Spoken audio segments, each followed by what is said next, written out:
Today on 3D Outdoors, we're going to be talking about the vacuum chamber sealer from Rain Country Homestead, right after this.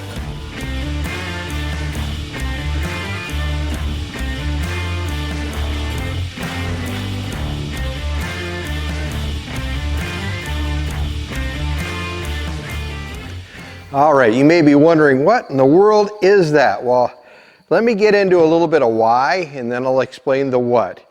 So we just did a video, I don't know how much space there'll be in between these, on where we freeze-dried some cheese in our Harvest Right freeze dryer. We bagged up a bunch of it in our Wallaby bags. Again, we're affiliates for those companies, and the links are down below, and you might even get some dollars off if you use the links or the codes down below, so check it out.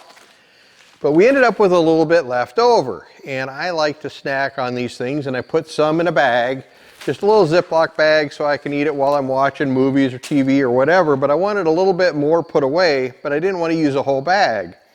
Well, as you can see, these are olive jars. Yes, I eat olives with my salads, enjoy them a lot. You could use olive jars, pickle jars, whatever, and I put it in there with an oxygen absorber so it lasts for several months, 6 months, year, whatever. It'll last as long as we want it to, basically, now that it's freeze-dried for long-term storage. But we need a way to seal these jars up. Now, I have seen videos where they basically kind of gut the machine, they pull the insides out, and they lay their jars in there and stack them in there with an upside-down tray, and they run the machine, but what if one breaks? What if you had a nick in the jar, something like that? What kind of a mess are you going to have inside of your vacuum chamber for cleaning that out in this very expensive machine? So I started doing some research, and there's some different gadgets and gizmos out there, and I'm like, none of them really impressed me. Some of them put a thing over the top and sucked them down and supposedly sealed them and whatnot. And then I ran across this from Rain Country Homestead. And what it is it's a hunk of PVC end cap, a hunk of pipe. They got a fitting put into the side here that you run over to a vacuum sealer that will seal canisters, has a canister function on it. You can get canisters with it that you can put items in and vacuum it down for shorter term storage and whatnot. And you can do bags in these too. This happens to be an Avid Armor. But you hook that up like you would one of their normal vacuum chamber sealers.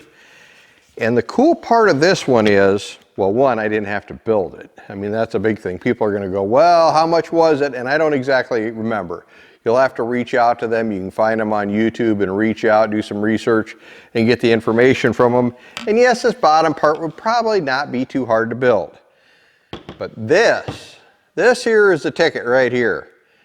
This will sandwich down this seal, this hunk of rubber right here with a wing nut, and squish it out and make a perfectly sealed chamber so that you can put a jar in there and create a vacuum with a vacuum pump and seal the jar again so it's sealed with an oxygen absorber in there so it'll last a long time for you. Now that doesn't can it, so don't think you're going to put pasta sauce in here without an oxygen absorber and drop it in there and pull a vacuum on it and be like, I'm going to stick it on the shelf for a couple of years. That's not going to work. This is not a canning method, so if you want to can, you better do the normal method of canning with a pressure cooker, pressure canner, or whatever, however you do it.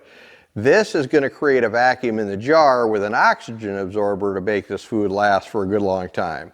So we're going to put this jar in here. You can see this would fit a pretty good sized jar. I have some jars that are larger than this that won't fit in there, but you can use a regular jar like this. You can use a mason jar and set your lid on top and put your ring on, and they say screw it down till it's not super tight but snug. These you got to turn down tight. Use basically any jar you can fit in there as long as it had a rubber seal around the top, and you can recycle and reuse those jars, which is great because mason jars are expensive. If you can reuse one of these once, twice, 3 times, whatever the case may be, you're saving a bunch of money. So we're going to put that right in there like that, and say something like I was talking about the horror story of something broke in there. If it breaks in here, you're going to pour out the 1 jar worth of stuff, be able to vacuum it out real quick and wipe it down and you're done. You don't have to worry about it being in a system where you're freeze drying your food. You know what I'm saying? This is a much better way. Spend a little bit of money and it's worth it. So we're going to crank down this wing nut until it's good and tight. There we go. Make a good seal. We're going to push the canister button on the machine here. So we're going to let that run till it creates a vacuum in there and the machine shuts off on its own. That should indicate that we have enough vacuum in there to have done the job, and then we'll open it up and show you.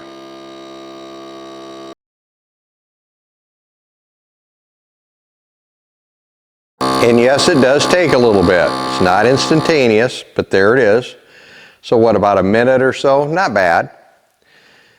Now we're going to unscrew our sealed top.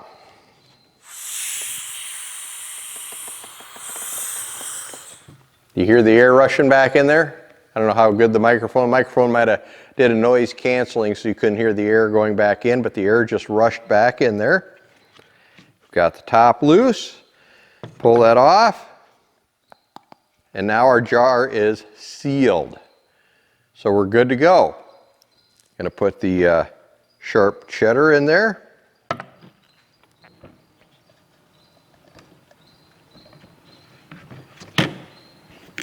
And crank that down, and we're going to run the seal on that one. All right, and the cheddar's done.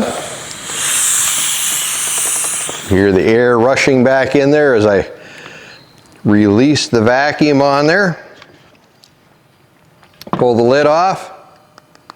And there you go, the lid is pulled down snug, so you know there's a vacuum on that. And you have a sealed jar again. And that cheese will be good for a good long time. So if you're interested in reusing your jars and creating a vacuum on them, again for storage of seeds and freeze-dried and dehydrated things, obviously this isn't in a can, but if you're interested in a unit like this, search out Rain Country Homesteads and they'll be able to hook you up. This is Dan with 3D Outdoors, reminding you to get into the outdoors and enjoy everything it has to offer. If you like this video, make sure to hit the subscribe button down at the bottom, and you can always follow us over at 3d-outdoors.com. That's our website where we put everything together. See you next time.